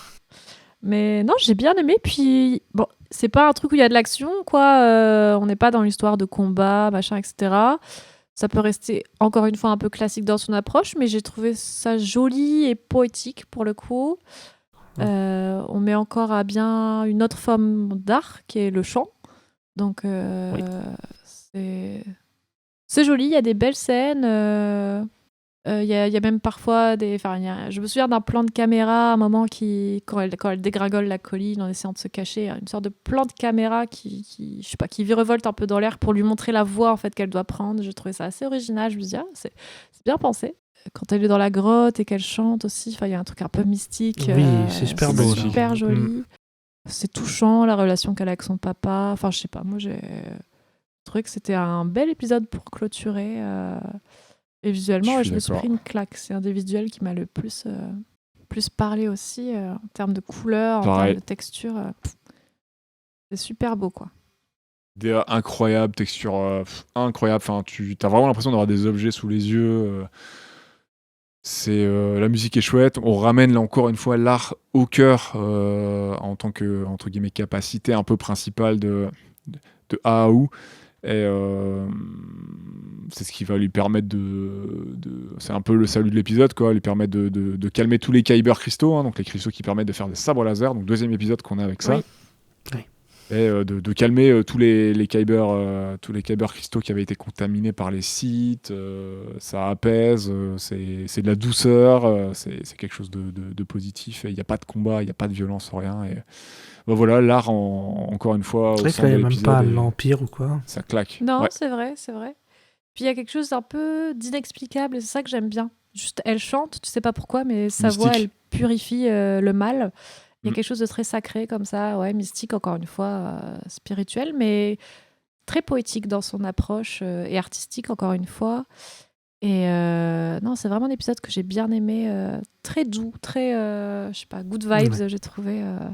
Donc, ouais, une belle découverte. Je connaissais pas du tout ce studio. Ouais, moi non plus. Sur le coup, studio africain, on voit pas souvent, je pense, mais sur le coup, c'était original, quoi. Ouais, je suis d'accord. Je suis d'accord, ça claque. Vraiment super beau et un de mes épisodes de coup de cœur aussi, celui-là d'ailleurs. Et bah pour terminer, quel aura été votre épisode favori Moi, je l'ai déjà dit. Du coup, moi, ce serait celui de Cartoon Saloon parce que je trouve qu'il regroupe en fait. Enfin, parce que, bon, comme je disais, il y a d'autres épisodes qui m'ont touché, que ce soit par leur histoire, par leur graphisme, leur visuel, mais je trouve que Cartoon Saloon, il regroupe tout. Enfin, moi, il m'a touché autant sur le plan visuel et graphique, j'ai trouvé ça magnifique. L'histoire, elle m'a vraiment captivée. J'étais vraiment à fond dedans. Elle m'a vraiment, limite serré le ventre, quoi. À la fin, j'étais vraiment très touchée. Et la musique est très belle aussi. Donc, je trouve que pour moi, hein, c'est un sans faute, vraiment. Ça a beau être un court-métrage, je trouve que c'est accompli et c'est fini de A à Z. C'est un bel objet fini qui, pour moi, prend tout son sens. On sent qu'ils ont vraiment bossé dessus. Enfin, je sais pas, c'est quali sur 20, quoi. Vraiment, j'ai adoré cet épisode, même s'il y en a d'autres, hein, comme j'ai dit au cours de notre discussion, qui m'ont touché, qui m'ont marqué. Celui-là, c'est vraiment celui qui m'a le plus touché, quoi. Voilà. Les termes sont dits. Les termes sont dits, clairement. Et vous ? Ista, un épisode favori ? Moi je disais le troisième là du studio chilien Punk Robot, sur le coup, qui m'a, je sais pas, j'étais vraiment à fond dedans. Sur le coup, je pense que le côté, il y a un fond assez dark, assez grave, mais pour finir sur un message optimiste, c'est un peu mon genre de récit que j'aime bien. Donc c'est peut-être celui que j'ai préféré, je pense. En plus, il y a le message écologique, tout ça. Ouais, de ouf. Je suis un peu attaché au truc-là, donc... moi je dirais l'épisode 3, quoi, qui s'appelle Dans les étoiles. Je vais dire bon choix, mais en vrai, il y en a plein qui sont super cool. Bah oui. Ouais. C'est juste que c'est celui que j'ai le plus accroché, quoi. Ouais, voilà, c'est ça. C'est parce que, en effet, c'est dur de faire un choix parce qu'ils sont vraiment tous très différents. Mais il faut en choisir un. Moi, le choix est tellement dur. Là, je revois l'épisode 9. Là, mon cœur vacille avec les couleurs, les plans de cam et tout. Incroyable. Mais je vais prendre The Spy Dancer, hein, l'espionne qui dansait, que je trouve, voilà quoi, la cachette, les goats, hein, que j'aime beaucoup aussi. J'ai adoré le style de la cachette. De toute façon, j'aime déjà beaucoup, rien qu'avec Primal. Ils avaient déjà fait un chouette épisode aussi du côté de Sex and Robots. Love, Death, Robot, ouais. Love, Death and Robots. Ils ont fait noté, ils ont chez fait Netflix. 5, je crois. J'aime beaucoup leur taf. J'ai hâte de voir leur dernière série là qu'ils ont fait pour Janet Tartakovsky, qui est Unicorn, quelque chose, je crois. Un truc avec des licornes ? Unicorn Wars. Non, c'est pas Unicorn Wars, ça c'est un autre truc. Mais... Ouais, j'allais le dire. Cool. Unicorn Warrior Eternal, j'étais pas loin. Warrior, ouais. Voilà. Unicorn Warrior bon Eternal.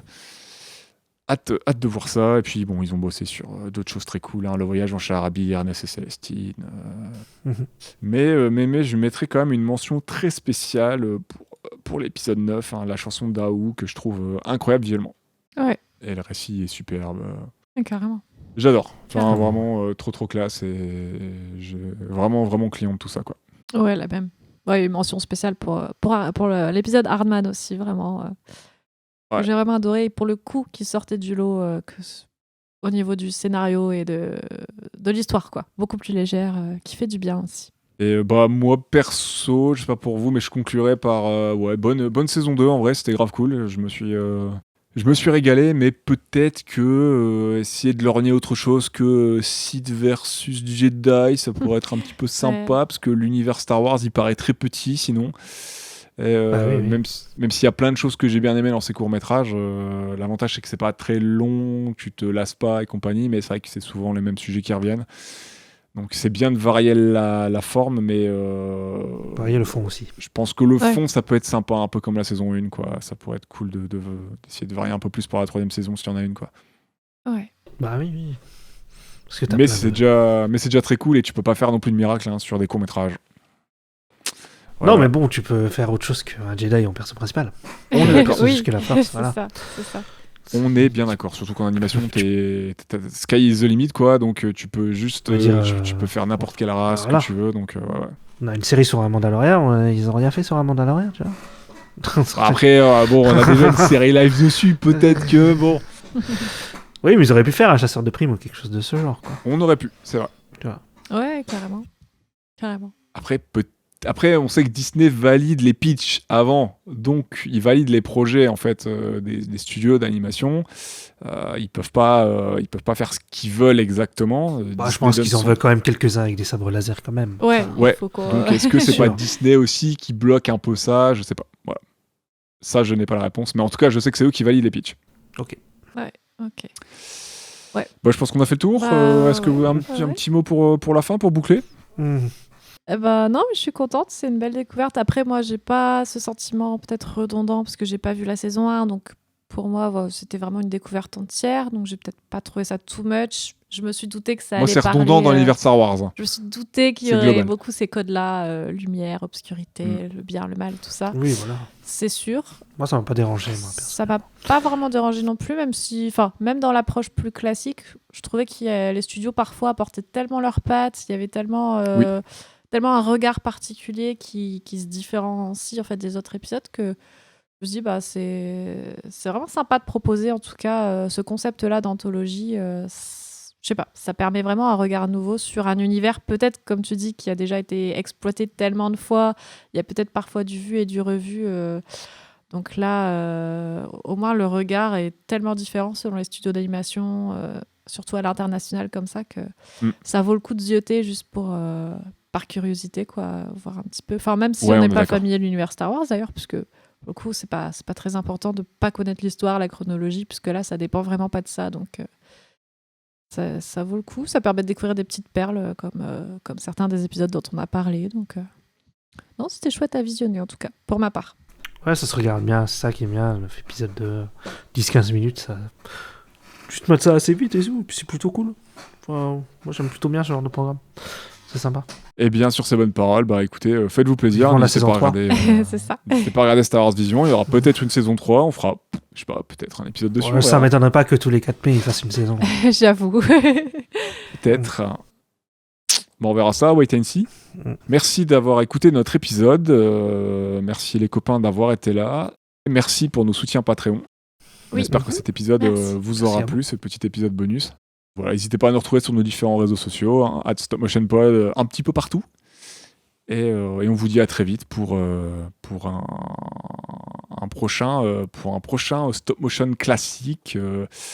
Avec normalement, si tout va bien, cet épisode devrait être sorti avant, donc normalement Anastasia. Voilà. Yes. Bon Kawabunga les Jedi et à très vite. À bientôt. Très pour vite. de nouvelles aventures. Que la force soit avec vous. Eh oui. Allez, des bisous, prenez soin de vous et attention à vos robots. Ciao.